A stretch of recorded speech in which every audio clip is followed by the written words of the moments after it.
ஸ்ரீ குருப்யோ நமஹ. 108 days ancient yoga சேலஞ்சில் இன்னைக்கு நம்ம பார்க்க போகிறது அஷ்டாங்க யோகத்தில் நியமத்தில் சௌச்சா. சௌச்சா அப்படின்னா தூய்மை, உடல் தூய்மை, மன தூய்மை, நம்ம சுற்றுச்சூழலை தூய்மையாக வச்சுக்கிறதுக்கு பேர் தான் சௌச்சா.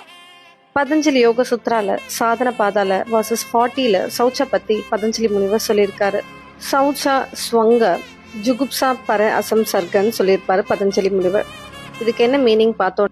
தூய்மையை கடைப்பிடிக்கிறது மூலமா தன்னுடல் மட்டும் இல்லாம மற்றவங்களோட உடல் மேல இருக்க அந்த பற்றும் விலகுன்னு சொல்லிட்டு பதஞ்சலி முனிவர் சொல்றார்.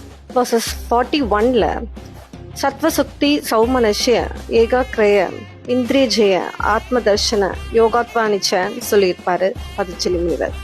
இதுக்கு என்ன மீனிங் பார்த்தோம்னா, நம்மளுடைய ஆத்ம தூய்மைனால நம்மளால ஃபோக்கஸ் ஆஃப் மைண்ட், உயர்ந்த எண்ணங்களை கொண்ட மனமும், கண்ட்ரோல் ஓவர் த சென்ஸும், அதாவது புலநடக்கமும், ஆத்ம தரிசனமும் கிடைக்கும்னு சொல்றாரு. இதுக்கு ஒரு சின்ன கதையை பார்க்கலாமா? ஒரு ஊர்ல கதிர்னு ஒரு பையன் இருந்தாங்க. கதிரோட ரூமை பார்த்தோன்னா எப்பவுமே குப்பையா தான் வச்சிருப்பாங்க. குளிக்க மாட்டான், திங்ஸ் அலைன் பண்ணி வைக்க மாட்டான், அவனுக்கு எதுவுமே சுத்தமா இருந்தா பிடிக்காது.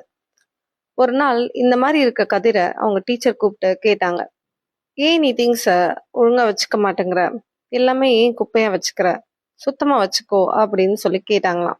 அதுக்கு கதிர், நான் எல்லாத்தையும் கிளீனா வச்சுக்கிட்டா நான் மார்க் நிறைய எடுப்பனா அப்படின்னு கேட்டானா.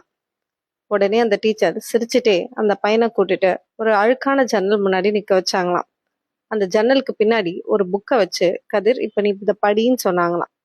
அவனால எதையுமே படிக்க முடியலையா. அந்த அழுக்குல அந்த புத்தகத்துல இருக்க எந்த எழுத்தும் அவன் கண்ணுக்கு தெரியல. அதுக்கப்புறம் கதிரை அந்த ஜன்னலை துடைக்க சொன்னாங்க. ஜன்னல் துடைச்சிட்டு அதை வாசிக்க சொன்னாங்க. அப்போ அவனால ஈஸியா அந்த புத்தகத்துல என்ன இருந்ததோ அதை வாசிக்க முடிஞ்சுது.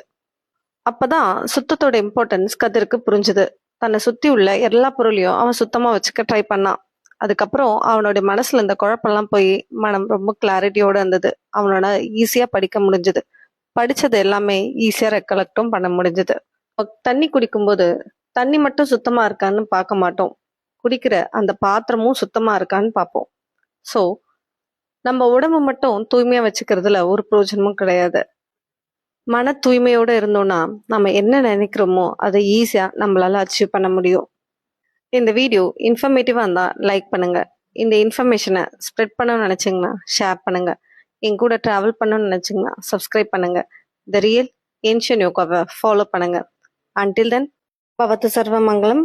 நன்றி, வணக்கம்.